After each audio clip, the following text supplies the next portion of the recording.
آج ہم دیکھنے والے ہیں نماز کا طریقہ۔ یہ نماز کا طریقہ خاص طور سے ان لوگوں کو دیکھنا ہے جو لوگ جو ہے ناف پر نیت باندھتے ہیں، سینے پر نیت نہیں باندھتے، رفع الیدین نہیں کرتے، اور قاعدہ ثانیہ میں سرین پر نہیں بیٹھتے بلکہ پیر پر ہی بیٹھ جاتے ہیں، بائیں پیر پر ہی بیٹھ جاتے ہیں۔ تو ان کو خاص طور سے دھیان دینا ہے کہ حضرت علامہ شیخ عبد القادر جیلانی علیہ الرحمہ نے نماز کا طریقہ کیا بتایا ہے، اور نماز کا طریقہ بتانے کے بعد کیا شرط لگائی ہے۔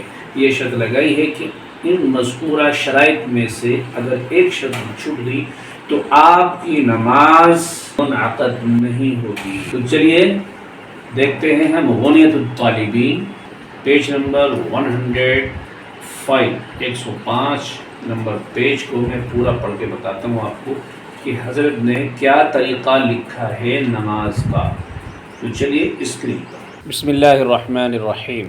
نماز کا طریقہ حضرت نے نماز کے مستحبات میں بیان کیا ہے۔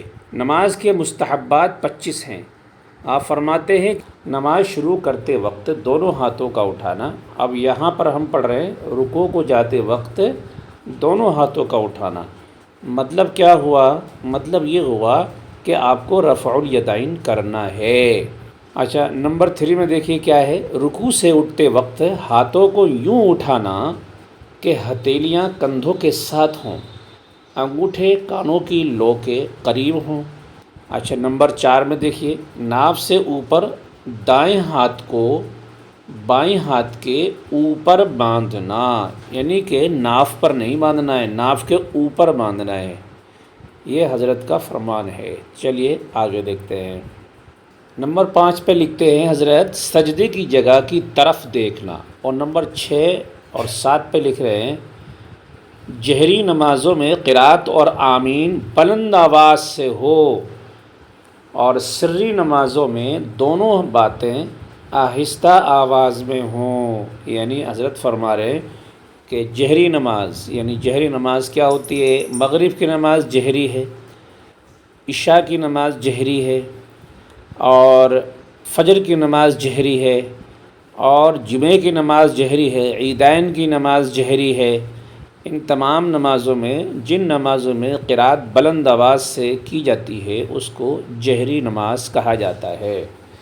تو ان نمازوں میں چونکہ سورۃ الفاتحہ بلند آواز سے پڑھی جائے گی، اس وجہ سے آمین بھی بلند آواز سے کہنا۔ یہ حضرت فرما رہے ہیں، ابھی میں نے کوئی حدیث پیش نہیں کی ہے۔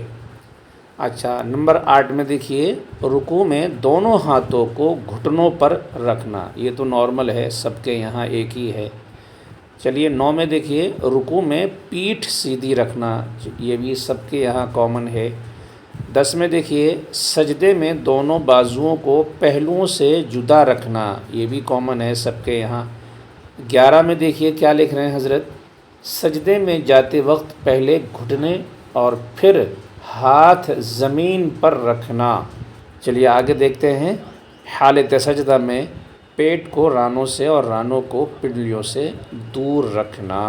اچھا نمبر 13 میں حالت سجدہ میں دونوں گھٹنوں کے درمیان فاصلہ رکھنا، یہ بھی ٹھیک ہے۔ سجدے کی حالت میں ہتھیلیوں کو کاندھوں کے مقابل رکھنا۔ دونوں سجدوں کے درمیان جلسے میں نیز پہلے قاعدے میں پاؤں بچھا دینا، یہ غور کرنے والی بات ہے۔ یہ حدیث کے مطابق ہے، یعنی کہ دونوں سجدوں کے درمیان جلسے میں نیز پہلے قاعدے میں پاؤں بچھا دینا۔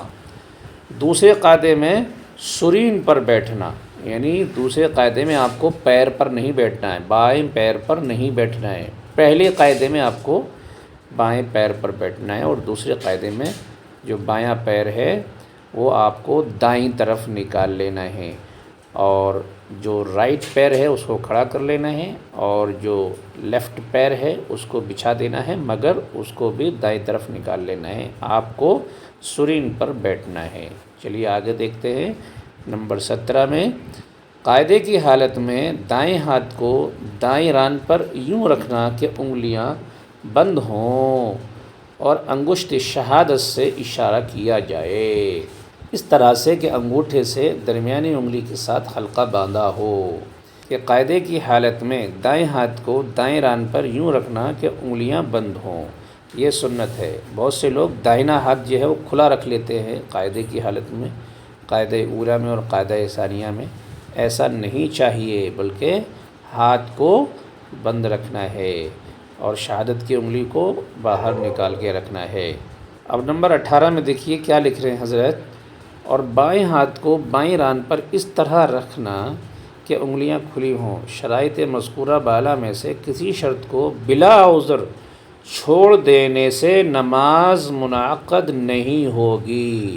دیکھیے آپ فرما رہے ہیں کہ ان شرائط میں سے اگر کوئی شرط آپ چھوڑ دیں گے تو نماز منعقد نہیں ہوگی، یعنی کہ اگر آپ رفع الیدین نہیں کرتے ہیں تو نماز منعقد نہیں ہوگی، اور اگر آپ دوسرے سجدے میں سرین پر نہیں بیٹھتے ہیں تو نماز منعقد نہیں ہوگی، اور حالت قاعدہ میں اگر آپ ہاتھ کو بند نہیں رکھتے ہیں اور شہادت کی انگلی کھلی ہوئی نہیں چھوڑتے ہیں تو نماز منعقد نہیں ہوگی۔ یہ آپ ملاحظہ فرما رہے تھے غنیۃ الطالبین از محبوب سبحانی حضرت شیخ سید عبدالقادر جیلانی رضی اللہ عنہ، یہاں پر لکھا ہوا دیکھیے، اور ترجمہ کیا ہوا ہے مولانا علامہ محمد صدیق ہزاروی سعیدی، یعنی مولانا علامہ محمد صدیق ہزاروی سعیدی، یہ بھی حنفی ہیں، اور یہ کتاب چھپی ہوئی ہے فرید بک اسٹال اردو بازار لاہور۔ اس کتاب کا یہ پورشن بھی دیکھیے، غنیۃ الطالبین اردو از محبوب سبحانی حضرت شیخ سید عبدالقادر جیلانی رضی اللہ عنہ، یہ لکھا ہوا ہے۔ ترجمہ مولانا علامہ محمد صدیق ہزاروی سعیدی، تقدیم علامہ محمد عبد الحکیم، شرف قادری، جامعہ نظامیہ رضویہ لاہور، فرید بک اسٹال 38 اردو بازار لاہور۔ طباعت بار اول 11 ربیع الثانی 1409 ہجری 1988 عیسوی۔ یہ ساری چیزیں میں نے دی ہوئی ہیں۔ اب یہاں پر ان حضرات کو دھیان دینا ہے جو حضرات سینے کے نیچے نیت باندھتے ہیں، یعنی ناف پر نیت باندھتے ہیں، ان کو چاہیے کہ حضرت کی باتوں پر دھیان دیں اور اپنی نمازوں کا طریقہ بدلیں، سنت کے مطابق نماز ادا کریں۔ دوسرے ویڈیو میں انشاءاللہ میں سنت کے مطابق آپ کو نماز کا طریقہ بتاؤں گا۔